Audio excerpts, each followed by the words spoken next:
Ashley, thank you so much for coming on the AIM podcast. You're so welcome. Thank you for having me. This is my first podcast ever.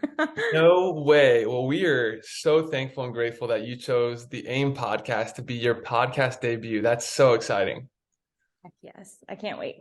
Let's go. I want to know before we dive in this, how are your trips? Because we've been trying to schedule this for a couple weeks now, and you've been crazy all over the world.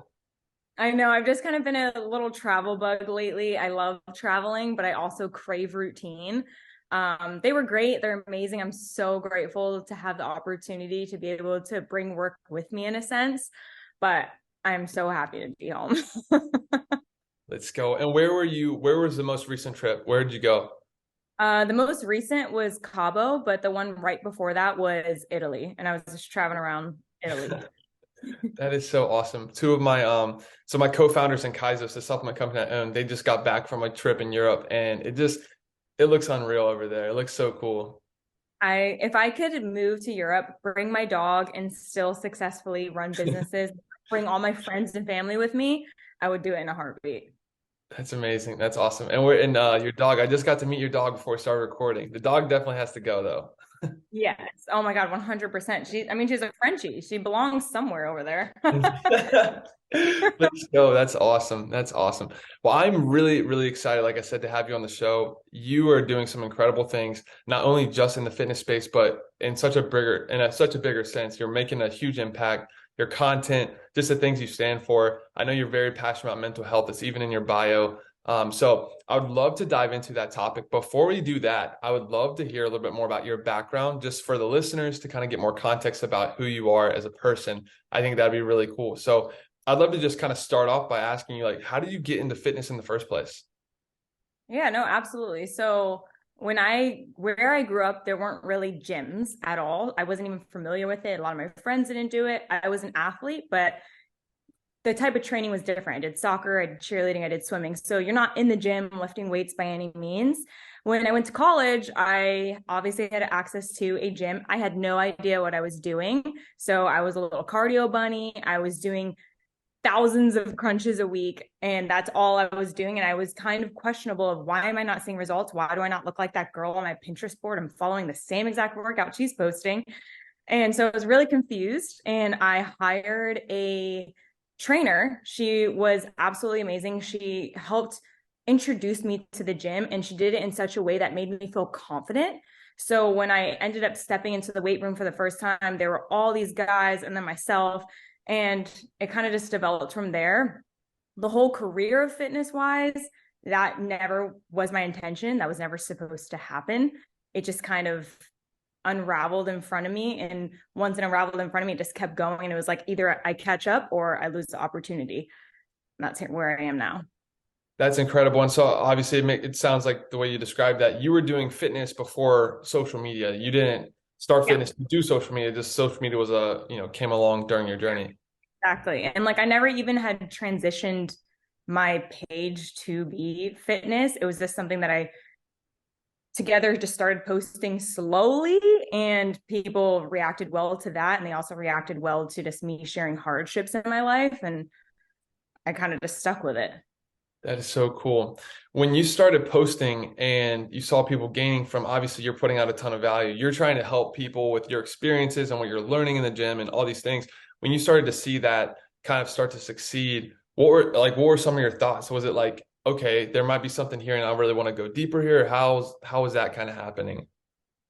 Honestly, I feel like a lot of people would have been thrilled by it, and I was more terrified.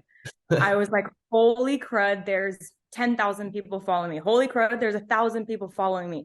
And with that big of an audience, it's a great experience. And it's lovely to have people message you and say, thank you so much for XYZ. But then there's also that other side of you where you're like, crap, you're losing little bits of privacy, or I don't really know how to explain it. It's the best of both worlds, best and worst of both worlds. Yeah, that's a super interesting thing that you bring up because I've actually had multiple conversations with some larger influencers who do such a good job. They have such a good heart of just wanting to serve and help people. But as you grow and as you scale, it's honestly, and you got to just have the right frame of mind because it does become a lot more pressure. Yeah. Just have you're like it's almost like that responsibility of having that many people watching everything you do and everything you post. And when you click that post button, it's going out to so many people, and it's like there's a whole flip side to influencing that I don't think people realize. You know, people that aren't in those positions, and I you got think it. Yeah, I think kind of to go off of that, I think there's a lot of people who really want to do good with their audience, but there's a lot of people who take it for granted. yeah, And I think kind of if you really pay attention to the people who protect their audience and treat their audience like family, like I used to always say, like, treat people as if they were my little sister or my little brother. Like, what kind of influence or role model would I want to be for them? And that's kind of how I always gauged it. And then I think the other thing is, like, a lot of people expect you to have the right answers and you don't. So, example, when a lot of different things happen with the media and people come to you for an answer, you're kind of lost in the sauce. And I think that's another thing is like the negative is you don't always have the answers. I'm learning too. We're all learning. I'm trying my yeah. best. You're trying your best. Let's just do it together and be kind. I love that. No, I love that heart posture. That's awesome. How did you, so you get into fitness, you're kind of doing your thing, you bring on this trainer that you're starting to learn more about, what's really working, all obviously more than probably just the gym. You're probably learning about nutrition and other elements of health and wellness. How did you personally like to enjoy training once you kind of got your foundation set and you started to learn, a lot of what's out there? So I originally, when I had gotten started with that trainer, I went straight into competing for fitness. So I used to be a bikini competitor. So unfortunately, my training methods at the very beginning were kind of unhealthy. I became really, really lean. I was following counting macros, but an unhealthy relationship with the food because the macros was unrealistic for stability, Mm, and I couldn't sustain that. So that it taught me a lot, but it also kind of had me in the wrong direction for a little bit. Once I stepped out of competing and I hired other coaches down the road and learned that I could just make it a lifestyle and enjoy it just 4 days a week instead of, at the time I was doing 7 days a week. I was doing cardio nonstop. I think that really helped me. I totally. don't And even know if I question correctly. no, yeah, that's super helpful to talk about. I mean, I think that's a part of your story and it's awesome. As you transition out of that phase, like how did you kind of maneuver into this next lane of fitness, post kind of career, I guess, or post competitive career? um I think it kind of just fell into my hands. I had gone through a really traumatic breakup at the time. It was really toxic. And I started seeping back into that bad routine. And I hired a therapist and I went to a naturopath. I got blood work done. I was checking on my hormones. And I was kind of had my hands behind my back in a sense of where they're like, you need to change or you're going to do really bad damage to your body. And so I went to guidance for those people of, okay, what would you suggest on, this is kind of what my training is like now. What do you suggest that I do to kind of limit it? And I think that's really important that people talk about, because people see these people with amazing physiques, but they have to remember it doesn't happen overnight. And like, don't hurt yourself or cause permanent damage, or especially females messing with your hormones. That's it's wild. But that was kind of the transition for me. It wasn't even intentional. I feel like a lot of my life wasn't intentional. Yeah, Besides my businesses, I feel like a lot of things were just learning curves. Like sure. a lot of hard times coming my way and me learning from them, which I'm so grateful for. I wouldn't change it at all.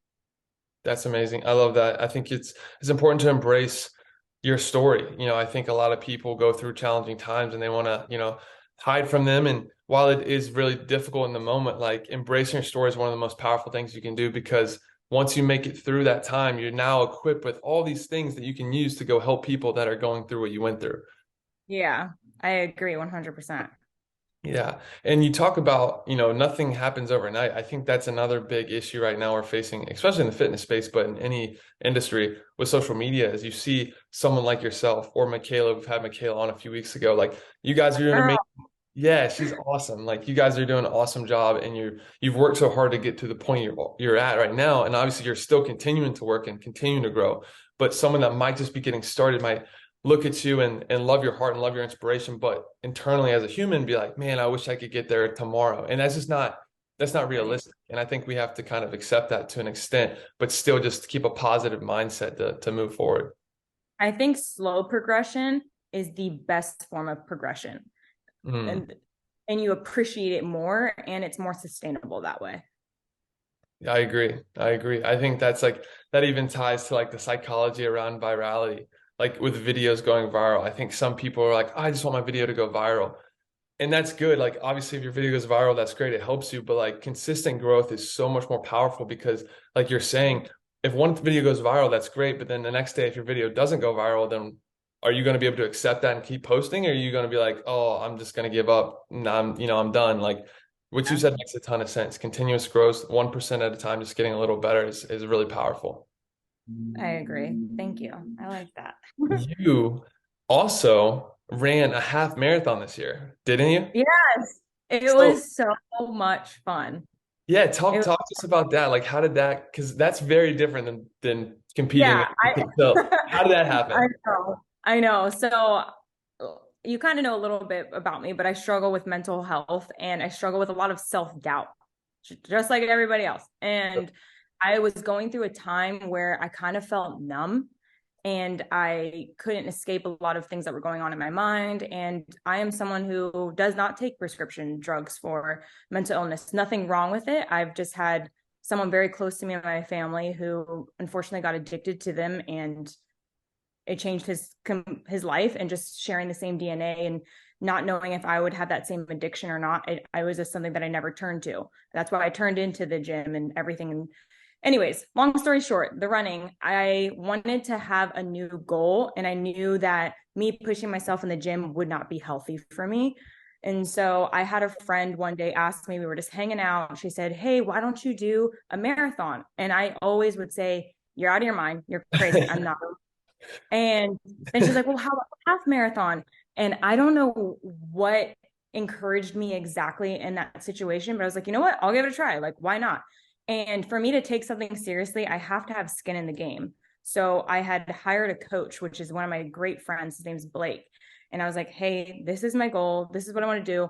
I'm not trying to be a marathon runner by any means. I'm just trying to survive this race and have a goal." And he, having his guidance and just every day just finding time for myself, whether it was a 2 mile run or a 10 mile run, just Yeah. having time to myself, and knowing that I couldn't have somebody to push me to do that last mile. Like when you're at the gym, you have somebody to help you with one or two extra reps to help you progress or different things like that. I didn't have a spot. I didn't have that. It was you versus you.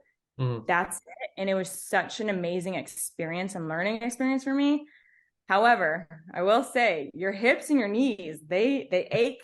Recovery, you have so much food. I have so much respect for runners. And I think everyone should give it a try because you learn a lot about yourself through the whole experience. I'm so thankful that you shared that, and I think that's amazing that you put yourself in that environment, that situation. You got outside your comfort zone, and you just attacked something hard, and that's such a cool achievement. Like you have that. That's in your history. That's in your story, and you have that. And I just hopefully that encourages someone listening to just go put themselves out there and try something they've never done before, and just figure it out and do it. I mean, you really have nothing to lose. Like, besides a little bit of pride, if you fail a little bit, you really have nothing to lose. 100%. What else did you learn? I love this. Like, what else did you learn about yourself? You talk about, there was a lot of stuff about just you versus you really having to take ownership of your life, but were there any other things, maybe even that translated to like your business or you owning brands? Like how did you see it kind of influence your life? Well, I realized you, again, kind of easy runs, the slow progression really helped me achieve results later on. And then I think another thing that I realized is that you're capable of hard things. Like Hmm. when you're first starting out something, you may not see the finish line, but it's there. You don't see it. You're going to take a few turns, you're going to go past people, you're going to fall behind, but there's going to be a finish line. And at some point, whether you sprint, you walk, you run, you're going to get there. And so I think I transitioned that into business of, yeah, there's going to be some days where I'm crushing it. I'm doing amazing. I'm going to feel on top of the world. Then the next day, there's going to be something where it's like, holy crud, I set up the whole website wrong and I'm shipping internationally for free. And I just lost all the money that I thought I was making on that, or just silly mistakes that just go over your head. And it's a whole learning process. But I know at the end, with guidance of other people, like my amazing business partner or other, surrounding myself with like-minded individuals or people even surpass me and learning from them, you just keep going. You learn one step in front of the other. I don't know where the finish line is for any of my brands. I don't know where the finish line is for me, but I'm still going to wake up and try every day my best to do better than I did the day before. Let's go. That's amazing. That is so good. You got me hyped up over. You got me wanting to go run. Stop the podcast right now. Let's go Honestly, for a you run. should do like a nice sunset run. Just put only one headphone in though, because some people are crazy. You don't want to get kidnapped, but just put one headphone in, listen to a podcast or like some nice music and just lightly run. I And you're love going to it. love it. Wait, You may hate it, but you love it. I gotta ask you because you mentioned putting in a. Do you run with music or podcast, or do you ever go like solo, no, nothing? So my favorite runs are when I have nothing in my ears So, and I'm deep in my thoughts. I mm, also, this is going to sound kind of crazy, but I like hearing other people breathing. It helps with my cadence and helps me kind of feel in touch not only with myself but other people, because it may be an individual game, but we're all in it trying to succeed, and there's enough for all of us to succeed. And so I think just being reminded that there's other people around me and hearing them breathe yeah, motivates me in the weirdest way. that's But cool. I like podcasts too, but unfortunately I listen to murder podcasts when I run, which Oh is my not God, ideal. no It's way. definitely not ideal, but I do. It's fun. That's awesome. Living No, life on the edge. that's so funny. It's funny you mentioned that though because Nick Bear, he was awesome. He's come on the show before and he was one of the first people I heard talk about running with no music. And I was like, I played college basketball. We never did like running like that we did like conditioning drills, but never anything. And so when I got out of basketball, I trained for my first marathon. And during the prep, I was like, every day I was listening to music. I was like, all right, this is sick. And then I heard him say that, and I was like, dude, I don't know if I can do this, but I tried it one day. And like you said, just the way your brain can think and process things and problem solve and think creatively. And I think that I'm not a doctor, but I think there's like a lot of stuff happening inside your body that creates that freedom that Oh, just I think allows it to so come for out. sure. I Yeah. think it's a way, like, how some people will go barefoot in grass or sand and they ground themselves. I Yeah. think it's a way to mentally ground yourself. Yeah. That's good. That's cool. I'm excited. Are you, so I have to ask you, are you going to be running anymore soon, or is that just kind of like a thing you want to check off? So I still run for fun, but I don't go for crazy miles or crazy speed at all anymore. My reason being is just because although it was a great experience and I still would like to continue running, I don't think that for me to achieve like a marathon or something, I could still also achieve keeping the muscle mass that I have for me in a healthy way. Yeah, that's totally fair. That makes a lot of However, sense. I know Nick Bear can do it. I've heard great things about that man. I just followed him on YouTube. Let's go. Hey, well, listen, maybe it's in your future. Maybe you'll do it. Yeah.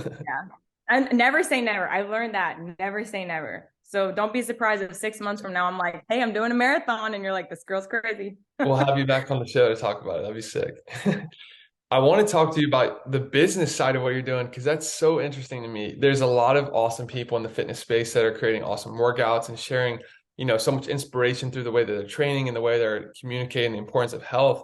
But not only are you doing that, but you've started businesses. So like I would love to hear about what that kind of looks like and how you kind of got into starting brands. Yeah, absolutely. So the one brand that I do have, which is more just a small little passion project, is a jewelry brand. And that's great. That was like my first little learning curve. And that kind of came about because people always had asked me where one necklace specifically was from. And I got it from a small little beach shop on the East Coast, and I couldn't direct people to that. And I was like, I'm sorry, I don't have it. And that was back in the time when people thought if you didn't share a link, you were, what was it, gatekeeping or something? Like you're keeping it to Oh, yourself. Like, yeah. no, like I genuinely can't give it to you. It's just like a small Ocean City, Maryland shop. So I ended up just finding a manufacturer and made that necklace, and people really liked it and it was selling great. And I said, okay, maybe I should try earrings. Let me try rings. And it just kind of turned into a business itself. And that did great. It wasn't even selfish for quite a bit. That was the name of it, or that is the name of it. But yeah, it ended up turning into something. And from that experience, I with my business partner decided to launch a skincare brand, and that is my baby right now. Like this dog is my baby, but that's also my baby. It's just, it's such an awesome experience, a hard experience, but an awesome experience to learn so much about something that I've been passionate about, but wasn't very informed on. And being able to bring quality ingredients to people at a better price point than what you would from a dermatologist. Because there's so many amazing skincare brands out there, but their products may feel good on your skin, but they're not actually going to help you achieve results. So we wanted to think outside the box and we're like, okay, how can we find formulations that are actually dose dependent and are clinically backed to give people results? And will people trust it? And how do we do this? And it all came down to, okay, building community and building awareness and taking care of those small amount of customers that appreciate you, continue their retention, and then build from there. So that's where we are with that. But That's amazing. First off, congrats. First off, congratulations. It's no easy feat to start a brand. So, and you've done it multiple no, times now. So congrats. That's huge. every single day, I swear. Where does your passion, like for the skincare, I'm super curious, like where does that passion come from? Why did you choose to start a brand in that category? That's actually a great question. So, in high school, going into college, I had melanoma on my back, and that was a whole process. And then when I went to college, I was silly and I laid in tanning beds every day, and I ended up getting melanoma again in 2019. And so had to go through another surgery and a whole nother process. And so I've been really passionate about SPF. Mhm. And from there, I had a friend who's now my business partner. We've always talked about just different skincare brands. It was something that we kind of related on, and a lot so being SPF. So I was like, why don't we start an SPF brand? She's like, well, why don't we start a skincare brand? And I was like, I'm open to it. And that's kind of how it turned into. So it wasn't even originally the idea of necessarily just a skincare brand. It was more so the SPF backing of it. But SPF is an extremely hard cookie because it's seen as a drug. So you have to be very particular and get testing and get approvals from FDA and things like that. So we also decided to bring in skincare into the game, and it's doing really well. It's amazing. It appears to be doing really well. I mean, from the looks of it from the outside world, I love that, you're passionate about it. I think when entrepreneurs and founders get behind something, a vision, a dream, or an idea that they have that they're really passionate about and they have a story behind it, I think it's just so much more powerful. And it's really cool that you have that. Thank you. Yeah, it's definitely intimidating stepping out of the fitness world because I feel like people, that's all they kind of see you as, that in a sense. So I was really intimidated. I didn't know how people would take it, but then I realized, okay, if people don't like it, those people were never going to be my customers in the first place. So why should I care what they think or don't think? There's other people out there who will support me for whatever I decide to do because they appreciate me and I appreciate them. So I should just go for it. I love that. I love that. I agree 100%. How do you find balance between running a brand and also all of your fitness, your training, and making content? Like, do you have a system set up? How do you do it? So I wish I had some magical system. It's definitely more so Google Calendar and to-do lists. That's how I live my life. I have a color-coded calendar on my phone, and I break down my free time for workouts, my driving time, my getting dressed timed, Wow. any sort of appointment. It's basically like you learn how to task build. I think that's what it's called. If you've ever heard of Skinny Confidential, it's something that she did, and I kind of learned from that. Well, And then as in as in being able to control or handle all of it, I dedicate certain days for certain things, to be completely honest. yeah. Suppose it's Monday. Okay, this is going to be my gym day. This is where I'm already hitting a workout anyways. I might as well film it. You know what? I might as well take a photo and link my outfit for Alfly. Oh, I'm going to do a workout. Let me link my supplements that I'm taking because I'm taking them regardless. And then nighttime. Okay, my business partner put down her kids. Let's jump on a call. Let's figure out what we need to do. Oh, we have meetings the next day with manufacturers. Okay, I'm going to not work out that day. It's going to be a rest day regardless. Do only Onyx that day and go from there. I don't have some magical system. I wish I did, but to-do lists and Google Calendar are the best things ever. That to me sounds like a pretty magical system. I'm sure it's not necessarily 100% perfect, but it sounds pretty spot on, honestly. I also think another thing is allowing yourself like one full on mental rest day. Because when Mhm. you own your own business and like you kind of are an entrepreneur, and you have control over your schedule, it's easy to take away free time from yourself to Yeah. squeeze in. And that's when you end up getting super fatigued. You get burned out. You don't appreciate your small workout time that you have. You don't appreciate your business. You become resentful. So I think finding one day or even just 6 hours of a day where it's just you doing absolutely nothing. I don't care what it is, going on a walk or watching Netflix. Like, I don't care what you're deciding to do at that time, but it's time where you're not on your phone. You're not answering to anyone. You're not trying to respond to comments. You're just sitting there with yourself and enjoying your own company and relaxing. That will help you not burn out. I love that. I think that's really strong because I think we live in a culture where people are like, go, go, go, go, go. And like you're pushing. But I think what people would neglect is sometimes when you take a step back, you can go so much further. Oh, And I, 100%. people don't talk about that a lot. No, not at all. I think it's always like the grind, and everybody thinks that if they're not constantly doing something 24/7 or even extra than that, which I don't even think is possible, but people somehow make it seem like they're doing that. It just makes people feel like they're always behind. And social media can tend to do that sometimes. So honestly, I have time blocks on my phone. So once I hit the time block, I'll get off of the social media. I'm not responding to people the rest of the day. I'm not checking the stories. I'm not scrolling endlessly because it just turns into a toxic thing in your head. Mm, Don't. that's amazing. I love that. I love that you do that. I think that's a really cool tactic. Hopefully people listening can learn from that system and that strategy because I think it's really smart you do that. I hope so. I Hey, hope. it's been working for you. Yeah. I I've loved hearing about your fitness journey, also your businesses. But what I really want to dive into in this episode is mental health because I know that's something you're really passionate about. In your bio, you said your mental health matters too. I just want to start there. Why do you have that in your bio? Why is that the first line of your bio? What makes that important to you? I think it's because that was ultimately the whole reason I turned into who I am today, is because I didn't know how to take care of my mental health, and I was trying to find different escape routes to just feel better one day out of the week. And so now that I have this platform, it's hard to share mental awareness on it without people thinking that you're crying for attention or whatever else it is. There's a fine line of how do you get a message across but also not bringing that negative attention to you. And so I put that at the very beginning because when you go to my platform and my page, you may not understand that that's the whole reason. You weren't there in 2017 when I decided to make this whole social media thing and move to California and hear about my story. So that's why I put it there. And I like being just an open ear for people about that. I feel like I'm kind of going off your question a little bit. No, you're What was good. getting there? Oh, why is that the first message? Yeah, like yeah. Why is that the first line of your bio? Like, why did you put that Yeah, there? I mean, I think if you're not taking care of yourself mentally, how are you going to show up for yourself or the gym? How are you going to show up for your friendships? How are you going to show up for your partner, your business, whatever it is? You have to fill yourself up from the inside first before you ever try to do any of that.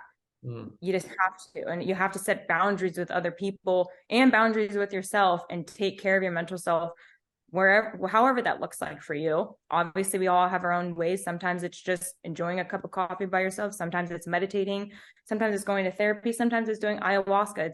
It's the spectrum is all over. It sure. doesn't matter how it looks like for you, it just matters that you're doing it. Absolutely. I agree. So for you personally, you list out some awesome examples. Like what have been some really practical and just tangible things that you've done for your mental health personally, if you're comfortable sharing with those? Oh, no, absolutely. One thing was therapy. That really, really helped me. It helped me understand a lot about myself and why I did certain things.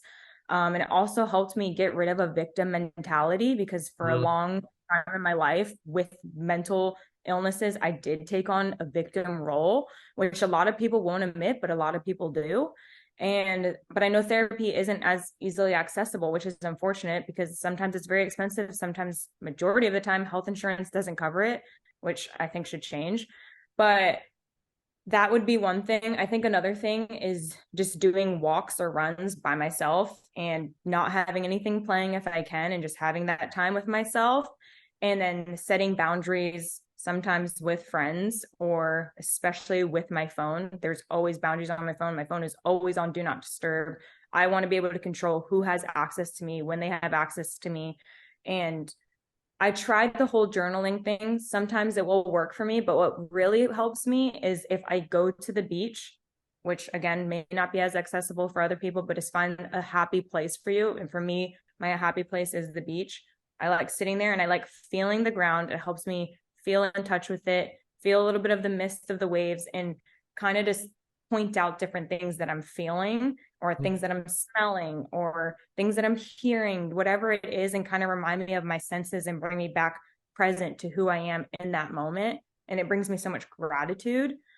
But those are a few things. There, of course, there's other things, and it kind of changes daily, but those would be my main important ones that have really helped me.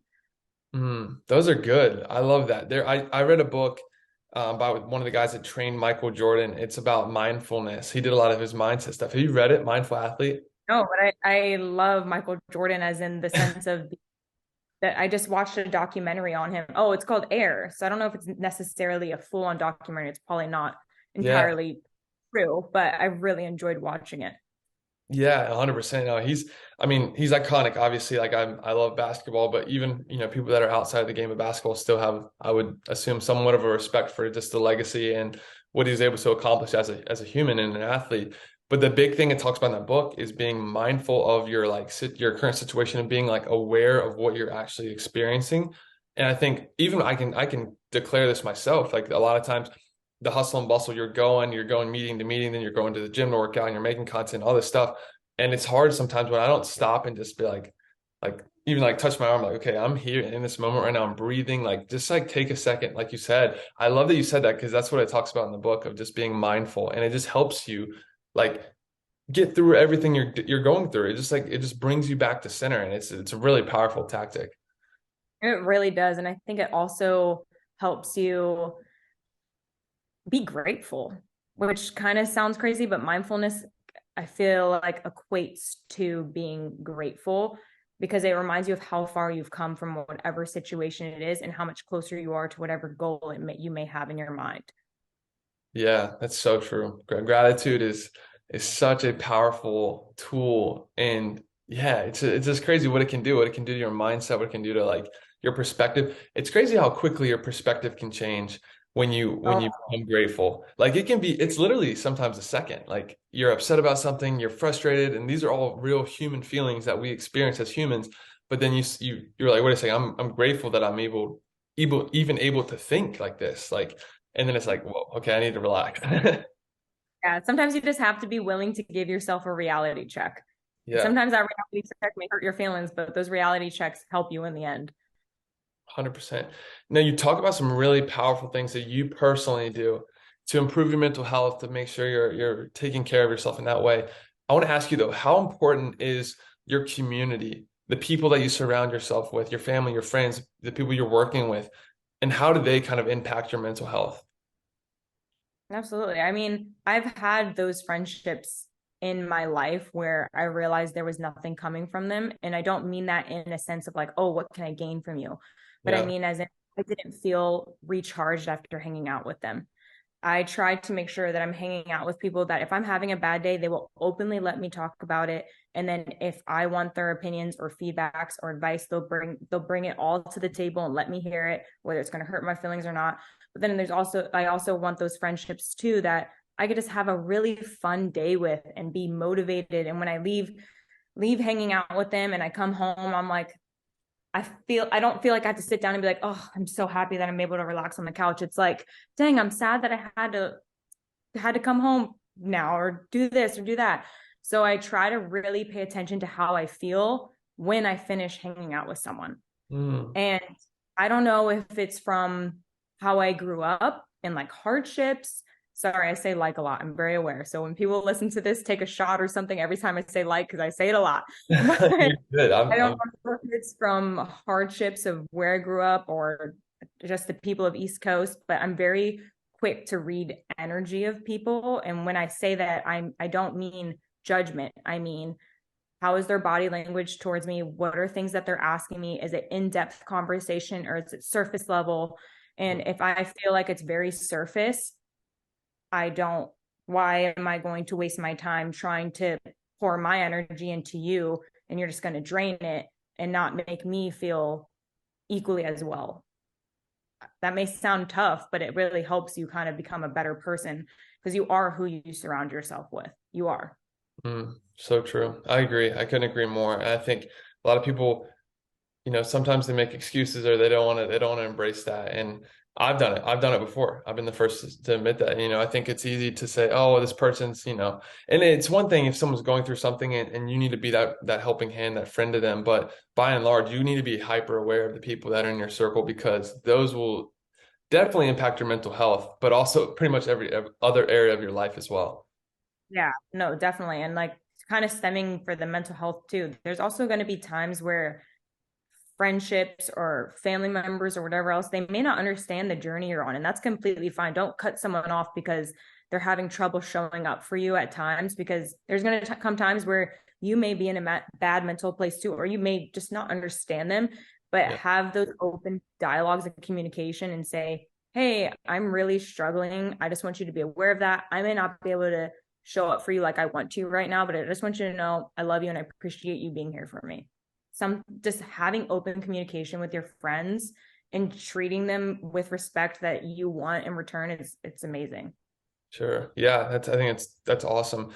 If someone's listening to this episode and they hear this conversation, they're encouraged and they want to make actionable change in their life to improve their mental health. You talk about some awesome strategies that you've used, but what would you say is like a good first step? Just like step out and say, okay, I want to prioritize mental health. I want to take this seriously and I want to become better. What's some advice you would give to that person that just needs to take that first step? That's actually kind of a hard question, as easy as it may seem, Yeah. because I feel like there's quite a few things I would recommend. One is, may sound super silly, but pay attention to what you're eating. Mm, Like food is fuel, and certain foods are going to make you feel bad, certain foods are going to make you feel good. That is one. But another thing is just moving your body. Wake up in the morning, set aside an extra 10 or 20 minutes a day, go outside. Don't wear your sunglasses, let your body soak it all in, and do that. If you can't make it to doing a walk outside in the morning, okay, on your lunch break at work, go on a nice little walk, or after work, go on a nice little walk. Even just a little bit of walk time will help make a big impact, and you don't even realize it. Just something so simple. And then I think another thing is will be going back to that boundary of social media for a bit. As fun as it may be, and as fun as it may seem to just, or how do I say this? As innocent as it may seem to just scroll, that is going, you are digesting that information one way or another. So just take a little break from social media. It will still be there whenever you're ready. And then take that other time that you were using effortlessly on social media, laying on your couch or in your bed, and do something else for yourself. Read a book, listen to a podcast that will help you learn more about yourself, or learn more about whatever it is that you want to learn about. Just something, pick up a new hobby. mm. I love those. Those are some awesome steps that I think are very actionable and very practical. And honestly, too, I love how you mentioned like they don't have to be these massive life changes. Like starting to small with like going for a walk, like, that's huge. Like that really will make an impact. And it's something that's, everybody can do that. I agree. I agree. And if another thing, of course, I know it's not always feasible, but if you can do therapy, even if you don't think you need therapy, just having an outside guidance to talk to about things and navigate life with and help diagnose things really, really helps. 100%. That's awesome.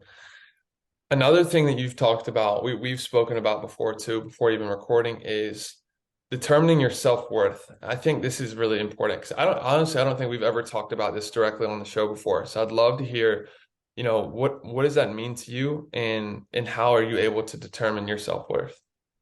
Yeah, 100%. So I think self-worth is kind of almost like a reflection of you. Like how much do you respect yourself and honor yourself and commit to yourself? So, for example, for me, when I was in a toxic relationship, I accepted things I didn't deserve. I became dependent on someone for happiness when it really wasn't happiness to begin with, because I didn't have self-worth or independence. And I did a lot of work, and that doesn't happen overnight. But being so aware of the way you deserve to be treated, or being aware of, I don't know, just your capabilities is so Yeah. powerful. and it will show up in other ways. Like for me, once I became more conscious and listening to podcasts or reading a lot of self-help books and make a really diving into that self-worth, it helped me a lot in so many aspects I didn't think it would. And it gave me an un, unintentional self boost of confidence. Would you say that through the course of time, through the course of your journey and story, like that, your image of self and your self-worth has, well, you kind of said it did, like it changes over time as you can mature, as you develop, you can start to define it and refine it and define who you really are and what you're really worth. Oh yeah, 100%. I mean, you don't have to be the same person that people knew you as, and Mm, you shouldn't be the same person that you were in middle school, high school, college. We should always be working to evolve. And I think just doing work and kind of like you said, being mindful of it will really help you in the long term. I know it's not easy. It's not going to happen overnight. It took me years. I'm still working on it. Sometimes I wake up and I'm like, what the heck? Like, I'm so sad for no reason. I'm stressed out over the fact that I have to do the simplest things. But then there's other days where I wake up and I'm like, holy crud, I own a house. I live in California. I run a business. I have a beautiful relationship. I have amazing friends who I'm so proud to call friends, and I'm so lucky to call friends, and my family. Like, it's crazy spectrum. So it's not always going to be butterflies and rainbows, but yeah. I think just going with the ebbs and flows and appreciating it for what it is, validating your feelings all the time, and understanding and navigating will also help with that self-worth versus not thinking that you're worthy of anything. You are worthy of so much, and you have no idea how much you're freaking worthy of. I wish That's, I had someone slap that into me times when I'm crying on my couch. I really wish somebody just picked me up, looked me in the eyes, and said, "You are so worth it. Like, what are you even thinking right now?" mm, So if anybody takes anything from this right now is one, if you can go to therapy, do it. But two, you are so freaking worth it. You always have, you always will be. You got to walk around like that. You got to own it.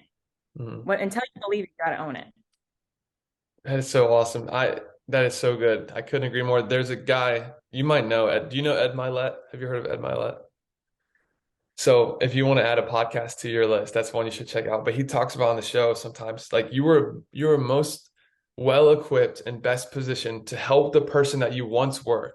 And to hear you just sit there and talk like that and all the passion that comes out of your voice about, man, I just wish I could have told me, you know what I mean? Like the things we go through are so powerful because you can go back and help people that are going through that. And I know there's someone that's going to listen to this episode and hear what you just said and be encouraged to just keep going and to understand that they're valued. And I'm thankful that you came on the show just even for that one sentence because I that's the whole reason we started the show is to have these conversations to hopefully empower and inspire people.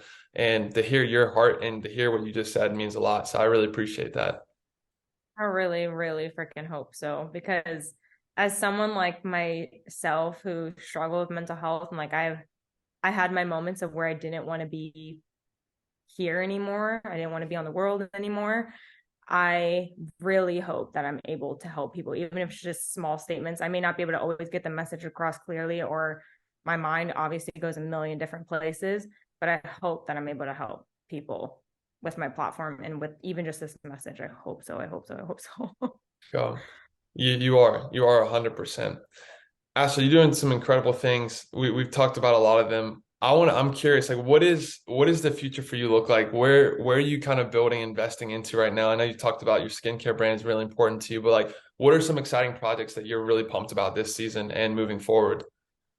That's actually ironic that you asked me that because Alfie had asked me the same thing. Alfie had came out here and wanted to do a whole video about what I wanted to do because they did a whole like learn more, be more, dream more. And I couldn't answer the question. I feel like every day things that I want are changing or things that I envision myself doing are changing. And I always felt confused and conflicted because I'm like, why do I not know what it is? And it's so easy to get down on yourself. But then I realized, like, hold on, it's actually more normal than we think to have no freaking idea what we want to do or where we want to be. And that's okay. Yeah. I think if social media didn't really exist, I think a lot more of us would be more okay with that. But because we see this highlight reel of people doing amazing things, and as they should be so proud of themselves and posting it, and we should be cheering them on. But we shouldn't take that down to ourselves of being like, crap, well, why don't I know? And so to answer your question, I truthfully don't know. I think my main goals right now are just continuing learning a little bit more about myself. I'm in a learning phase of boundaries. That's like my new thing right now is learning boundaries a little bit more because I'm so used to being like, yes, I can do that for you. Yes, I will show up for you, even though it's going to stress out for me or different things. So that's something I'm working on. Onyx, I really, really want to grow Onyx to be a big, amazing, beautiful company. So I'm really working towards that. I'm hoping that sometime next year, maybe my relationship will go further, whether that's an engagement or we get a house together or something. I don't even know if these are answering your questions, but I'm just going Yeah, for it at this point. I love it. I love it. I think another thing is I want to start eating a little bit more wholesome foods. So I like going to farmers markets now because I realize they make me happy and I'm supporting Yeah. small local businesses. That those see like those goals are so random, but that's completely fine. That's you're being honest and genuine though. I love it. No, I think those honestly those are very good goals. Like those are very good things to be excited about. I think that's great. Yeah, I hope so. I don't know. What about Not for best. Zona? What are Zona's goals? Jonas goals. Baby girl, oh, you heard yourself being talked to. What are your goals? Well, she's wearing her little collar right now because she tends Oh. to think she owns the whole entire neighborhood. So what she's working on is to not own the whole entire neighborhood and understand her house is her house. Everyone else has their own house too. She's working on not being as much of a diva. She's working on eating all of her food and not eating my food. That's awesome. And yeah, other than that, she's a great dog. Go Zona. Ashley, this has been honestly an incredible episode of the podcast. I've thoroughly enjoyed this conversation. Your heart and just your excitement and passion bleeds through every sentence that you said. And I really feel that. So thank you for coming on. Before we wrap up, though, I have to ask you one more question. If you could give yourself one piece of advice, we've done a lot of kind of reflective talking right now. I'm gonna draw this question so you have time to think. But we've done a lot of reflective talking about your growth and things you wish you could have told yourself or wish you could have known. If someone's listening to this and maybe they're just getting going on social media or trying to start a business or dealing with something internally, like whatever their situation is, what's one piece of advice that you go back and give your younger self, knowing what you know now and all of the amazing experiences that you've been through? You got to be willing to close some doors for other ones to open, and you can't be scared of letting go of some amazing opportunities if your heart's not in it, because an even better, more aligned, great opportunity is going to come your way. And trust yourself, trust your intuition. You know the right answers. You're just scared to do them sometimes. Dang, that's good. That's good. That's relevant for me right now, what some of the stuff I'm going through. So I appreciate you sharing that. Thank you. I'm glad.